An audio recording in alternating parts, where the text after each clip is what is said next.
Hello everyone, welcome back to FantasyFootballFix.com. My name's FPL Phillips and welcome back to another edition of Your Quick Guide, the series where we look at the top captaincy picks, the best predicted point scorers, and also the upcoming fixtures to help you make the best decisions regarding transfers and the captaincy for your FPL team. So make sure to subscribe if that interests you and you're new around here. And we've got Eddie versus the algorithm if some of you are looking forward to that episode tomorrow in the early hours of Friday morning UK time. But without any further ado, let's get into having a look at Your Quick Guide to help you grab a green arrow in Game Week 6.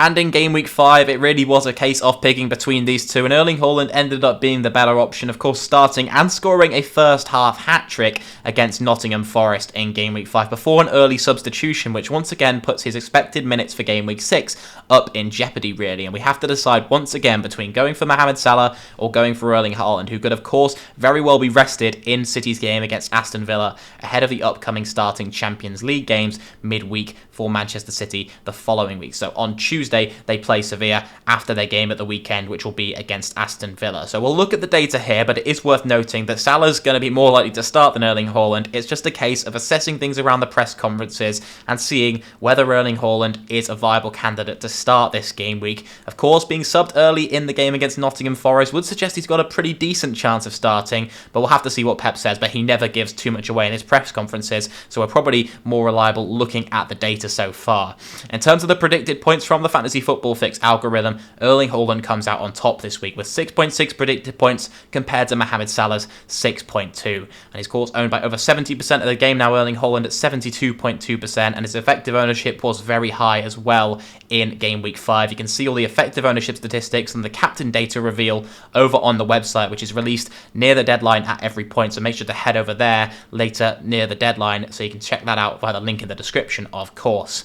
Mohamed Salah faces Everton this week, whilst Erling Haaland faces Aston Villa, both with away fixtures, so let's have a look at the data for those. In terms of the opponent expected goals conceded, so this is a judge of how weak the defence has been so far this year, Aston Villa have actually looked a poorer defence than Everton when it comes down to it, with 1.62 compared to 1.59, but that is a very small gap, it's worth noting. Only 0.03 separate the two teams per 90 in terms of those expected goals conceded in 22-23 so far.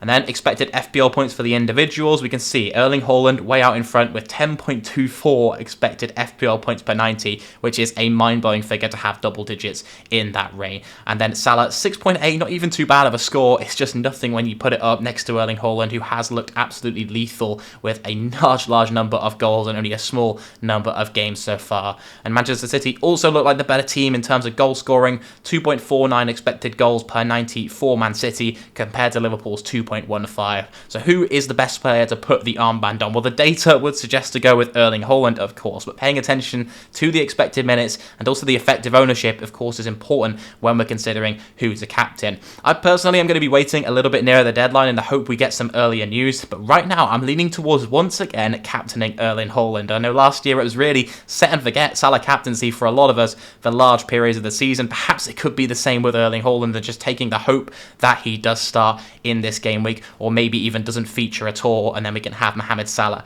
as the vice captain. But let me know who you're captaining down below in the comments, or thinking of captaining for this game week, because it once again looks like it's going to be a very tight call and could have large swings in points between who you pick, whether you go with Haaland or whether you go with Salah. So let me know who you are on. But speaking of those predicted points that we touched on at the start of the captaincy debate, we can have a look at the top predicted point scorers as a whole across all the positions for the entire game week. And Haaland isn't actually the top predicted point scorer. It's Harry Kane, who's tied with him on 6.6 as well. So if you do own Harry Kane, then of course a very viable captaincy option for that game against Fulham if you've held onto him so far. Likewise with Heung-min Son, if you do own him, he's looked worse than Harry Kane so far this season and not really on it like we were expecting and like he has been in previous years. But I'm sure he'll kick on at some point, and I'm sure against Fulham could be a decent opportunity to do that. The algorithm and the Fantasy Football Fix computer judging that as a very nice fixture on paper as well. So that puts Salah actually down in fourth behind the Korean as well, with Kevin De Bruyne at 5.8.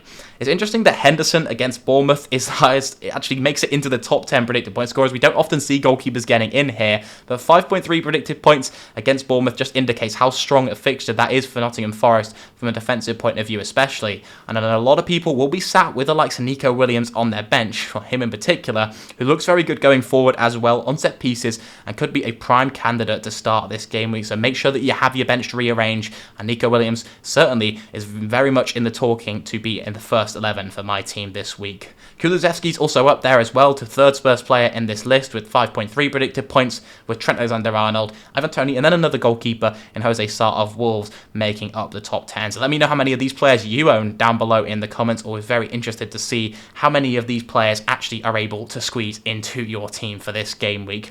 And then finally, what we're going to look at is the upcoming fixtures ahead of the next couple of game weeks or so. And of course, the wildcard opportunities are coming thick and fast, with Game Week 8 and Game Week 9 both looking like nice fixture swings for a lot of teams. But when we look at the attacking and the defensive fixture difficulty, which you can split apart over at the Fixture Analyzer over on the website, which is down, once again, linked down below in the description, we can see that Nottingham Forest come out on top for attacking fixture difficulty, but they're not actually in the top 5 for defensive fixture difficulty. Of course, with Nico Williams, you're not just considering his defensive fixture difficulty, he's also a very, very strong attacking threat, as his expected goal involvements that I've checked over on the Opta stats section of the website do suggest. And that game against Bournemouth is a very good opportunity for a clean sheet, as well as the games against Fulham could also be a nice one as well, despite them, Leeds and Leicester looking like probably more promising attacks than Bournemouth have done so far this campaign. Of course, now without their manager, Scott Parker, will be looking to find a replacement. But the other teams in terms of attacking fixture difficulty who look strong are Brentford, and of course Ivan Toney looks like a very strong option to go for as well. And then there's Newcastle down in 5th, who also have a striker priced at a very similar price point to Ivan Toney, who's just come into the starting 11, and that is of course Alexander Isak, who made his debut against Liverpool, grabbing a goal and also another one that was ruled out for offside. So there's very much going to be a debate of who's to bring in out of those two. Well, the fixtures would suggest Ivan Toney still looks like the best option. Of course, that's including a fixture against Bournemouth in Game Week 9, whereas if you're wildcarding there, you don't need to consider it because you could wildcard and bring in Toney at that point, whereas Newcastle face Fulham in that period, and they face Bournemouth one game week earlier in Game Week 8, as well as Crystal Palace and West Ham United before that. I really like the look of Alexander Isak, and taking a punt on him seems like a very nice pick, especially if you are playing the wild card around that period that I've mentioned, because even if it doesn't go too well, you can use the wild card to undo essentially that transfer that you've made.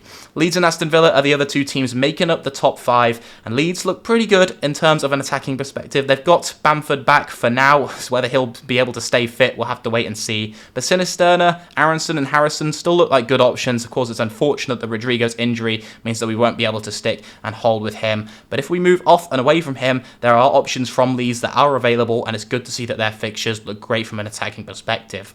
In terms of the defensive fixture difficulty, a lot of people will be shifting off Robertson this week with over a few poor performances over the first few game weeks. Certainly only a return against Bournemouth, which a lot of people in the Liverpool side managed to return in.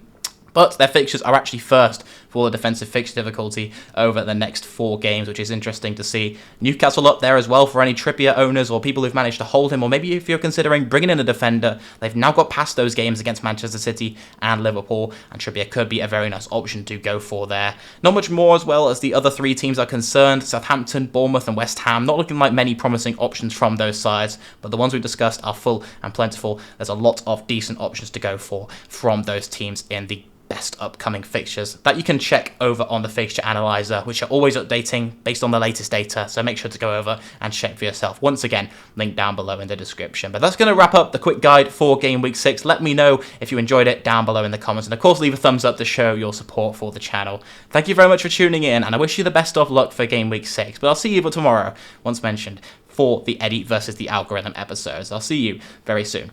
Goodbye.